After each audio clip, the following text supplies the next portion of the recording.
Is there? And if you hear this song, then go and bend your back, go and bend your knees, baby, shake it to the max. With the DJ, please turn up the bass to the max.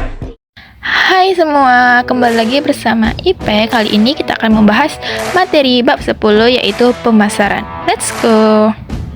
Pembahasan pertama adalah pendahuluan. Gambar yang disajikan memberikan ilustrasi tentang pentingnya pemasaran, bisa lihat di gambar sebelah kanan. Nah, sebagai perusahaan, kita harus memuaskan pelanggan untuk mencegah mereka berpindah ke kompetitor lain. Kepuasan pelanggan adalah inti dari bisnis, sesuai pendapat Kotler pada tahun 2000. Persaingan industri yang ketat menuntut perusahaan memahami cara memenangkan pasar. Pemasaran bertujuan untuk mensinergikan kepuasan pelanggan dan memenangkan persaingan bisnis. Selanjutnya kita masuk ke definisi pemasaran. Pemasaran adalah aliran produk dari produsen ke konsumen melalui perdagangan perantara. Definisi lain menyatakan bahwa pemasaran adalah proses sosial dan manajerial untuk memenuhi kebutuhan individu atau kelompok. Kotler pada tahun 1997 menjelaskan bahwa pemasaran melibatkan pertukaran produk yang bernilai. Kegiatan pemasaran bertujuan untuk memuaskan konsumen dan memperoleh keuntungan dari penjualan. Pemasaran juga merupakan usaha untuk memuaskan kebutuhan pembeli dan penjual. Konsep inti pemasaran mencakup kebutuhan, keinginan, permintaan, produk, nilai, kepuasan, transaksi, dan pertukaran. Pemasaran saat ini harus berorientasi pada persaingan untuk melayani konsumen lebih baik dari pesaing. Lalu ada tugas, fungsi, dan orientasi pemasaran. Pemasaran memiliki 9 fungsi termasuk merchandising, pembelian, penjualan, transportasi, dan pergunangan. Fungsi-fungsi ini membantu perusahaan dalam mengatur dan menyampaikan produk ke konsumen. Pemasaran juga memiliki 8 tugas seperti mengubah preferensi konsumen dan mengembangkan pemenuhan kebutuhan yang belum tercapai. Orientasi pemasaran bervariasi antara perusahaan tergantung pada konsep yang digunakan. Kotler pada tahun 1997 mengemukakan 5 konsep pemasaran, mulai dari konsep produksi hingga konsep pemasaran yang berfokus pada kepuasan konsumen. Lalu yang keempat ada strategi pemasaran. Strategi pemasaran mencakup tujuan, kebijakan, dan aturan yang memberi arah pada usaha pemasaran. 3 tahap utama dalam strategi pemasaran adalah segmentasi pasar, penetapan pasar, sasaran, dan penempatan posisi pasar. Setelah menentukan segmen dan target pasar, perusahaan dapat menyusun strategi bauran pemasaran.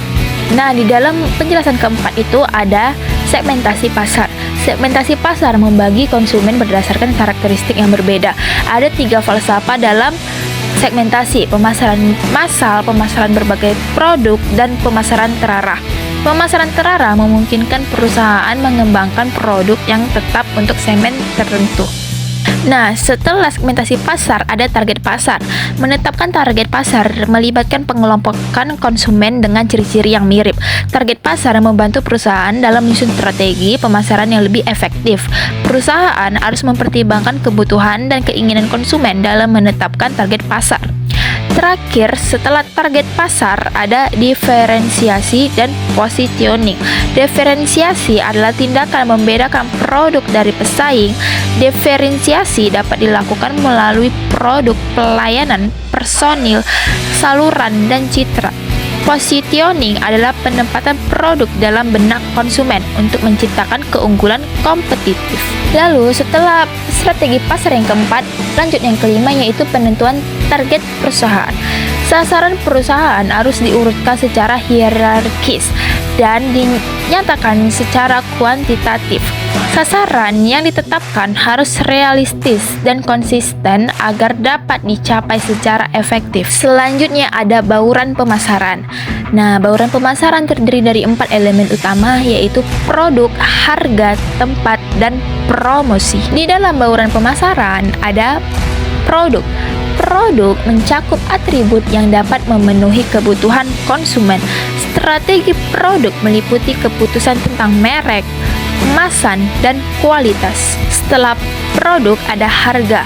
Harga adalah nilai yang ditukarkan konsumen untuk mendapatkan produk. Kebijakan harga yang baik penting untuk mempengaruhi keputusan pembelian. Lalu ada distribusi atau tempat. Distribusi memastikan produk tersedia saat dibutuhkan konsumen. Strategi distribusi mencakup penentuan saluran pemasaran dan saluran distribusi. Lalu ada lokasi. Nah, lokasi produksi harus dipilih dengan mempertimbangkan kedekatan dengan konsumen dan sumber bahan. Infrastruktur dan ketersediaan tenaga kerja juga penting dalam menentukan lokasi. Nah, yang terakhir dalam strategi pemasaran ada promosi. Promosi berfungsi untuk menjalin komunikasi dengan konsumen dan mempengaruhi keputusan pembelian. Kegiatan promosi dapat dilakukan melalui personal selling atau media cetak dan elektronik. Oke, kita masuk ke bagian penutup. Nah, aspek pemasaran harus dianalisis sebelum melaksanakan produksi.